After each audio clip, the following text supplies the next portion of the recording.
የማትበገር ወይንም ጠንካራ ሴት ስንል በውስጣዊ ጥንካሬዋ በራስ መተማመኗና ለራሷ ህይወት ባላት አዎንታዊ አመለካከት ማንኛውም ፈተና የምትቋቋም ማለት ነው። የማትበገር ሴት መሆን ማለት ምንም ችግር የማይነካት ወይንም ስሜት የሌላት ማለት አይደለም።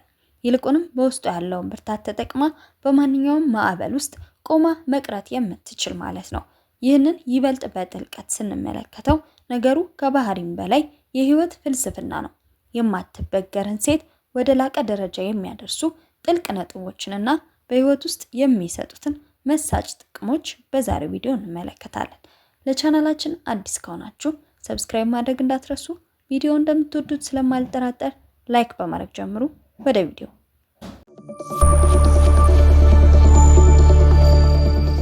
የማትበገር ሴት ዋና ዋና ባህሪያት፣ አንደኛ ስነ ልቦናዊና ውስጣዊ ጥንካሬ። ለራሷ ያላት ከፍተኛ ግምት፣ ማንነቷን በሚገባ ታውቃለች። ክብሯንና ዋጋዋን በሌሎች ሰዎች አስተያየት አትመሰርትም። ራስን በራስ መግለጽ፣ የማትበገር ሴት ለራሷ የምትሰጠው ዋጋ ከሌሎች በሚመጣ ሙገሳ ወይንም ትችት ላይ የተመሰረተ አይደለም። ሰዎች ቢንቋትም ወይንም ቢተዋትም የራሷ ማንነትና ዋጋ እንደማይቀንስ በጽኑ ታምናለች። ግልጸኝነትና በራስ መተማመን፣ የምትተማመንበት ነገር ለመናገር አትፈራም። አይሆንም ማለት ያለባትን ነገር በድፍረት ትናገረዋለች። የማይናወጥ ዓለም ትገነባለች። የምትፈልገውን ነገር በግልጽ ታውቃለች።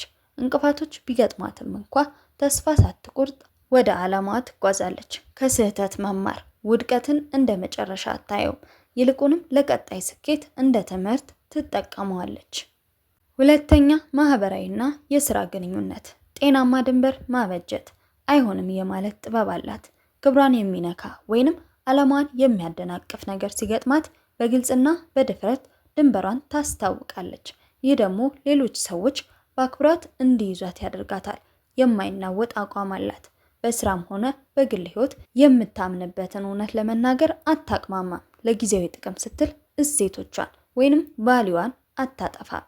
የመፍትሄ ሰው መሆን፣ ችግር ላይ ከማተኮር ይልቅ መፍትሄ በማመንጨት ትታወቃለች። ይህ ባህሪዋ በስራም ሆነ በቤተሰቦቿ ውስጥ መሪ እንድትሆን ያደርጋታል።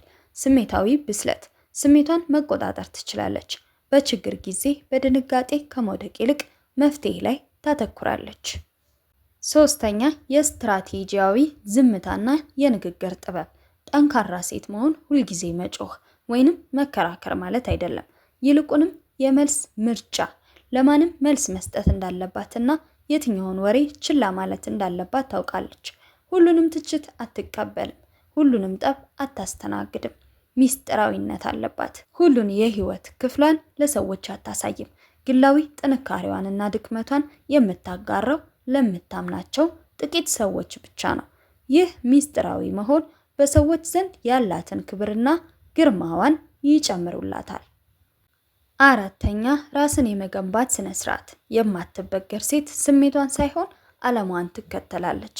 ቀጣይነት ያለው ትምህርት፣ እውቀት ጥንካሬ እንደሆነ ስለምታውቅ ሁልጊዜ ራሷን በንባብ በስልጠና ወይንም አዳዲስ ክህሎቶችን በመቅሰም ታሻሽላለች። የጤናና የውበት አጠቃቀም፣ አካሏ ቤተ መቅደሷ እንደሆነ ታምናለች። ጥሩ ምግብ መመገብ፣ ስፖርት መስራትና ራሷን በሚገባ መንከባከብ ለራሷ የምትሰጠው የክብር መገለጫዋ ነው። አምስተኛ፣ ስልታዊ አስተሳሰብና አርቆ አስተዋይነት። ጠንካራ ሴት የዛሬ ችግር ብቻ ሳይሆን የነገውንም እድሏን ታያለች። ስሜትን ከውሳኔ መለየት፣ ትልቅ ውሳኔ በሚያስፈልግበት ጊዜ ስሜቷ እንዲመራት አትፈቅድም። በንዴት ወይንም በደስታ ከመወሰን ይልቅ በምክንያትና በረጅም ጊዜ ጥቅም ላይ ተመስርታ ትወስናለች። አደጋን የመጋፈጥ ብቃት፣ በወድቅስ የሚለው ፍርሃት አያቆማትም። ይልቁንም ካልሞከርኩት ምን አጣለሁ ብላ ትጠይቃለች። በንግድም ሆነ በግል ህይወት ላይ አዳዲስ ነገሮችን ለመጀመር ድፍረት አላት። ከፍተኛ የጽናት ደረጃ፣ ነገሮችን አልሳካ ሲሉ ለምን እኔ ብላ አታለቅስም። ይልቁንም እንዴት ማለፍ እችላለሁ ብላ ትጠይቃለች። ውድቀትን እንደ መጨረሻ ሳይሆን እንደ መማሪያ ነው የምታየው። ስድስተኛ፣ ውስጣዊ ጥገናና ራስን ማደስ። ሁልጊዜ ጠንካራ ሆኖ ለመታየት ራስን መጠገን የግድ ነው። የብቸኝነት ጊዜ፣ ብቻዋን የምትሆንበት ጊዜ አላት። በዚያ ጊዜ ራሷን ትመረምረዋለች፣ ታቅዳለች፣ እንዲሁም አእምሯን ታሳርፋለች። ይህ የኃይል መሙያ ጊዜዋ ነው። ይቅር ባይነት አላት። ራሷን ይቅር ትላለች። ስህተት ስትሰራ ራሷን በመውቀስ አትቀጣም። ይልቁንም ስህተቱን አምና ተቀብላ አስፈላጊውን ትምህርት ወስዳ በፍጥነት ወደፊት ትጓዛለች። ሰባተኛ፣ በማህበራዊ ጫና ውስጥ ያለ ነፃነት። ማህበረሰቡ ለሴት ልጅ የሚያስቀምጠውን ደካማ ነሽ ወይንም ይህን አትችም የሚሉ ገደቦችን ትሰብራለች። ይህ ባህሪ በሰዎች ዘንድ ያላትን ተሰሚነት እጅግ ይጨምረዋል። የገንዘብ ነፃነት፣ የራሷ ገቢና የራሷ የንግድ ወይንም የሙያ መስመር እንዲኖራት ትጥራለች። ይህ ደግሞ በምንም አይነት አስገዳጅ ሁኔታ ውስጥ እንዳትወድቅ ዋስትና ይሆንላታል። ብቸኝነትን አለመፍራት፣ መጥፎ ጓደኝነት ወይንም መርዛማ ግንኙነት ውስጥ ከመቆየት ብቻዋን መሆንን ትመርጣለች። ብቻዋን መሆን እንደማያደክማት ይልቁንም ራሷን እንድታገኝ እንደሚያደርጋት ታውቃለች። ስሜታዊ ነፃነት፣ ደስታዋን በሌላ ሰው እጅ ላይ አታስቀምጥም። ለራሷ ደስታና ሰላም ቀዳሚዋ ተጠያቂ እሷ መሆኗን ስለምታውቅ በሰው ተጽዕኖ ስር አትወድቅም። በድርጊት መናገር፣ ብዙ አታወራም። ይልቁንም ስራዋንና ውጤቷን እንዲነጋገሩ ታደርጋለች። ይህ ደግሞ ባዶ ጩኸት ከሚያበዙ ሰዎች እንድትለይና እውነተኛ ክብር እንድታገኝ ያደርጋታል። ጥራት ያላቸው ግንኙነቶች፣ በዙሪያዋ ያሉ ሰዎች ጠንካራና ዓላማ ያላቸው እንዲሆኑ ትመርጣለች። መጥፎ ጓደኛ ከሚኖረኝ ብቻዬን መሆን ይሻለኛል የሚል ጽኑ አቋም አላት።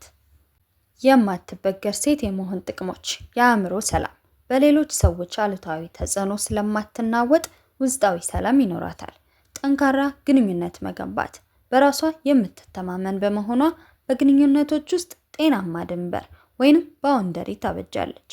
ይህ ደግሞ የሚገጥሟት ሰዎች እንዲያከብሯት ያደርጋታል። ለሌሎች አርአያ መሆን፣ በቤተሰብም ሆነ በስራ ቦታ ለሌሎች ሴቶችና ለልጆች ብርታትን ትሰጣለች።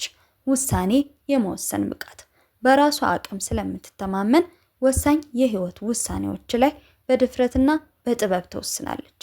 ከጥገኝነት ነፃ መሆን፣ በኢኮኖሚም ሆነ በስሜት በሌሎች ላይ ከመጠን በላይ ጥገኛ ስለማትሆን የራሷን ህይወት በራሷ መንገድ ትመራዋለች።